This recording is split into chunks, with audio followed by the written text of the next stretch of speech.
Comment donner envie à une femme de mieux vous connaître, même si, au départ, elle ne semble pas très intéressée? Bonjour, je suis Lorraine. Aujourd'hui, nous allons parler d'un sujet que beaucoup d'hommes comprennent mal, l'attirance. Vous avez peut-être déjà vécu cette situation. Vous discutez avec une femme qui vous plaît vraiment, mais vous sentez qu'elle reste distante.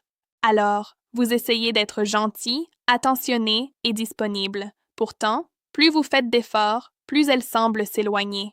En réalité, le problème n'est pas forcément ce que vous faites. Souvent, c'est simplement le moment où vous le faites. Les bonnes actions au mauvais moment produisent rarement le résultat attendu. L'attirance ne suit pas toujours la logique. Elle se construit souvent à travers des émotions, des ressentis et de petits détails que l'on remarque sans même s'en rendre compte. Dans cette vidéo, je vais vous présenter 7 mécanismes psychologiques qui peuvent influencer la façon dont une femme vous perçoit. Et restez jusqu'à la fin, car le dernier est souvent sous-estimé, alors qu'il peut faire une vraie différence. Avant de commencer, il y a une chose importante à comprendre. Personne ne nous apprend vraiment comment fonctionne l'attirance. À l'école, on ne parle pas de ces sujets. On apprend à communiquer, à travailler, à résoudre des problèmes, mais rarement à comprendre les émotions humaines. Beaucoup d'hommes pensent qu'il suffit d'expliquer, de convaincre ou de montrer qu'ils seraient un bon partenaire. Pourtant, l'attirance ne repose pas uniquement sur la logique. Elle dépend aussi de signaux subtils que notre cerveau interprète presque automatiquement.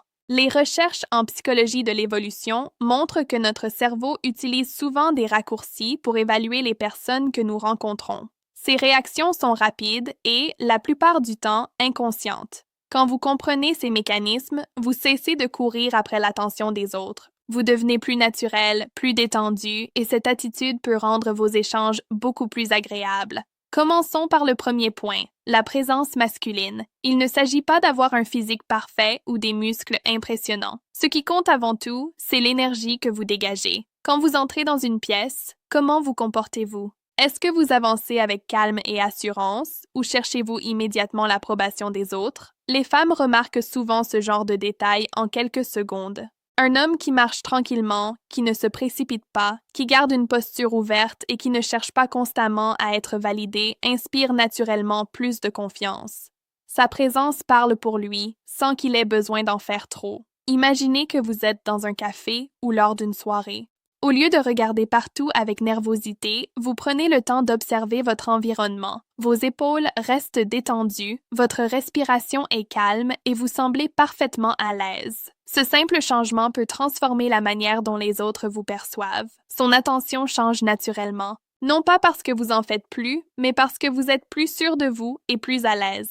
Le deuxième point est le défi émotionnel. Beaucoup d'hommes sont toujours d'accord avec tout ce qu'une femme dit. Ils pensent que c'est la meilleure façon de lui plaire. Pourtant, un échange devient souvent plus vivant lorsqu'il y a un peu de légèreté et de personnalité. Par exemple, si elle vous dit qu'elle adore se lever très tôt, au lieu de répondre simplement « moi aussi », vous pouvez sourire et dire avec humour « Vraiment? Tu as pourtant l'air d'être une championne du bouton « répéter l'alarme ». Ce n'est ni méchant ni agressif. C'est une façon de jouer avec la conversation. Cela montre que vous êtes détendu, que vous avez de l'humour et que vous n'avez pas peur d'exprimer votre personnalité. L'attirance naît souvent des échanges naturels, pas d'un accord permanent. Si cette vidéo vous aide jusqu'ici, pensez à laisser un j'aime. Cela permet à d'autres personnes de découvrir ce contenu. Passons maintenant au troisième point, l'attention équilibrée.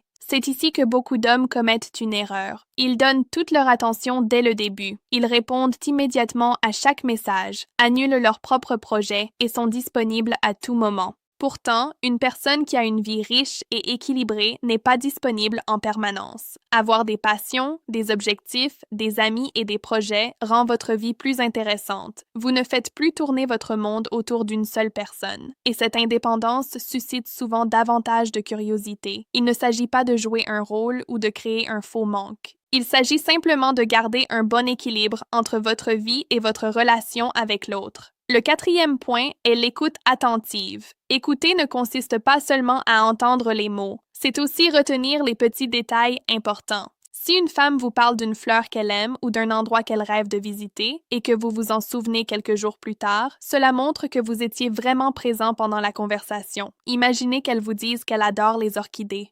Quelques jours après, vous voyez une belle orchidée et vous lui envoyez une photo avec un simple message. « Je l'ai vue aujourd'hui. Elle m'a fait penser à notre conversation. » Ce petit geste est souvent plus marquant qu'un simple compliment. Il montre de l'attention, de l'intérêt et de la sincérité. Le 5e point est la vulnérabilité maîtrisée. Beaucoup d'hommes pensent qu'ils doivent toujours paraître parfaits et ne jamais montrer leurs difficultés. En réalité, les gens créent souvent des liens lorsqu'ils partagent des expériences authentiques. Vous pouvez parler d'un défi que vous avez surmonté ou d'une période difficile sans chercher à inspirer la pitié. L'important est de montrer que vous avez grandi grâce à cette expérience. Cette honnêteté renforce la confiance, et la confiance est l'une des bases d'une relation solide. Le 6e point concerne le contact physique naturel. Lorsque deux personnes sont déjà à l'aise ensemble, un contact léger et respectueux peut renforcer le sentiment de proximité. Par exemple, un bref contact sur le bras pendant un moment de rire ou une légère touche à l'épaule en marchant côte à côte. Rien de forcé, rien de précipité.